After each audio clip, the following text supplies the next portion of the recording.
सबका आधार है।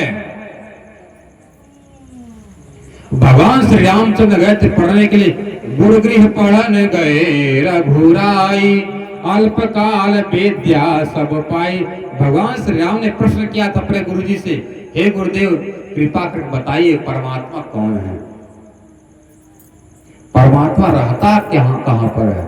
तो राम जी क्या प्रश्न करते हैं, कह ब्रह्म, कह मतलब कौन ब्रह्म परमात्मा है, पुत्र कहाँ पर तिष्ठत सर्वदा, ब्रह्म कौन है, पुत्र कहाँ पर तिष्ठत रहता है सर्वदा, मतलब सदा सर्वदा कहाँ उसका ठिकाना है। और कर्मणा के जीवाना तत्र प्रातः स्वाश्रय, कौन से कर्म के द्वारा, कौन से भक्ति के द्वारा ये जीव ये आत्मा प्राप्त स्वाश्रय, सब अपनी आत्मा क्या आश्रय उस परमात्मा सच्चिदानंद को पाने का, हे गुरुदेव कृपा कर बताइए। तो राम तूने क्या पूछा परमात्मा का, सुनो पहला प्रश्न का उत्तर क्या करते हैं, उत्तम पुरुष चापि साक्षात ब्रह्म स्वरूप। तो उत्तम पुरुष कौन है, नारायण, क्षर से परे, अक्षर से परे, अक्षरातीत परमात्मा कौन है, आधार। इसलिए उत्तम पुरुष चापि साक्षात ब्रह्म स्वरूप। हे राम जो साक्षात ब्रह्म जो अक्षरातीत हुई कौन है, साक्षात ब्रह्म परमात्मा। तो गुरु जी उसका स्वरूप कैसा है, कहाँ रहता है, तो सुनो, उत्तम पुरुष चापि साक्षात ब्रह्म स्वरूपम, कैसा स्वरूप वाला परमात्मा, किशोरम परमात्मानम नित्याकारम परमात्मनि, कैसा कारण परमात्मा है, अखंडा का नित्य मतलब शाश्वत सनातन जो सदा एक रस रहने वाले नित्याकार परमात्मनि, सगुणा तत्परम निर्गुणा तत्परम क्षरचाक्षरम अक्षरातीत ब्रह्मायम सर्वाधारम परात्परम।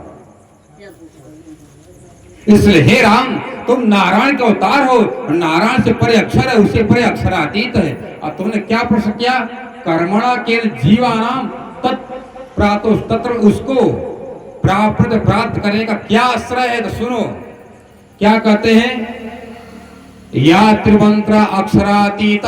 सुन लीजिए भगवान श्री राम बसु की वार्ता, किस मंत्र के बारे में भगवान राम को कहा गया, हे राम तू जाकर संसार इंतजार करते रहना, जब संसार में परमात्मा आएंगे कल के अवतार धारण करके तो तुमको मंत्र प्रदान करेंगे, अक्षरातीत मंत्र देंगे। क्या करें, या त्रिमंत्र अक्षरातीत आवेश चोत्तम, वो अक्षरातीत का आवेश बल जो 11 वर्ष बांधे वृंदावन में रहेगा, रास में जाएगा, वही शक्ति कहां पर आएगी, या त्रिमंत्रा अक्षरातीत आवेश चोत्तम तस्मात् आगमने प्रागट तो संबलम, संबल सरस जामनगर में वही प्राणनाथ के नाम से प्राणनाथ के रूप में गुजरात में आए। रही बात भगवान श्री राम जी के 9वें पुरुष का नाम था राजा मारू। क्या नाम था, राजा मारू। और भागवत में कहते हैं 12वें स्कंद में, देवापि शांतनु भ्राता मरुच्छ्वाक वंशज। राजा मरु कौन थे, इक्ष्वाकु राजा, इक्ष्वाकु वंशज थे, भगवान राम के 9वें पूर्वज थे। और देवापि कौन थे, विश्व पितामह के बड़े पिताजी, बड़े पापा। देवापि शांतनु भ्राता, शांतनु मतलब विश्व पितामह के पिता का क्या नाम था, शांतनु।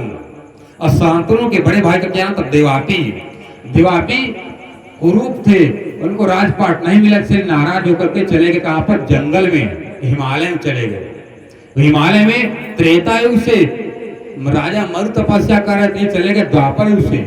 जब दोनों मिलकर तपस्या करते हैं, भगवान नारायण ने जब प्रसन्न होकर मांगो क्या चाहते हो, दोनों ने ही वरदान मांगा, देवापि और मरु। कहते प्रभु हमको यही वरदान दीजिए, जब 2800 जब कलयुग में परमात्मा कल के अवतार बुद्ध अवतार धारण करके आएंगे, अरे तो हवा में थोड़ी रहेंगे, कोई तो तन धारण करेंगे, शरीर बनाएंगे ना। मैं चाहता हूं जब आए कोई शरीर धारण करेंगे और किसी शरीर के अंदर बैठेंगे, वो शरीर हमारा हो, हम दोनों का। तो वही देवापि का शरीर था, जीव था, जिसने हजारों लाखों साल तपस्या किया, उस शरीर को तपा डाला। उस शरीर के अंदर परमात्मा अक्षरातीत कृष्ण जी ने अपनी सुंदर बाई नाम की आत्मा को बैठाया। उस आत्मा के अंदर अक्षरातीत कृष्ण जी आकर बैठ करके लीला करते, उनका नाम क्या पड़ा, बुद्धावतार देवचंद्र, जो प्राण संप्रदाय के आज संस्थापक निजानंदाचार्य हैं। क्या है, निज आनंद परमात्मा के आनंद को देने वाले आचार्य संपद और प्राणी धर्म की संप्रदाय पद्धति भगवान शंकर क्या कहते हैं? ब्रह्मानंद रसाज्ञानम ब्रह्म ज्ञानवताम सता पद्धति ब्रह्म सृष्टिना बक्षयाम सुर सुंदरी। हे पार्वती, हमारा कथा जो सुना रहे तो सो जाती हैं। जब पन्ना जी में आए शंकर जी लेट लेकर प्रणाम करते हैं, पूरा शरीर धूल लपेट देते हैं। पार्वती ने क्या पूछा? आप किसको प्रणाम करते हैं? कोई मंदिर कोई नहीं, कोई भगवान नहीं, कोई मूर्ति नहीं, आप किसको प्रणाम करते हो? क्या कहते हैं? ऐसा समय आएगा। कौन सा समय? अष्टाविंशति में कलयुग चरण प्रथम आदि में 28वां मतलब 28 में 28वां कलयुग के प्रथम आदि चरण है, मतलब प्रथम चरण में कौन आएंगे?